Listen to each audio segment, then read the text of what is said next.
حسيت يوم إنك مرفوض، محدش عايزك، بتدور على حضن وكل الأبواب مقفولة، بتحس إنك في الدنيا وحيد، لا حد شايفك ولا حد مختارك.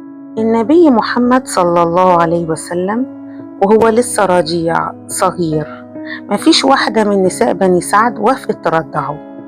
ليه؟ لأنه يتيم، ما عندوش أب، يعني محدش هيعطيهم مال. لكن الوحيدة اللي كانت آخر واحدة والأفقر من الكل حليمة السعدية، رضيت تاخده وهي مترددة، ما كانتش تعرف إنها هتشيل نور مكة على كتفها. وبعد ما أخدته الدنيا اتغيرت والبركة حلت. محدش شافك، محدش اختارك، ما يهم، يمكن ربنا هو اللي بيختارك لشيء أعظم مما تتخيل.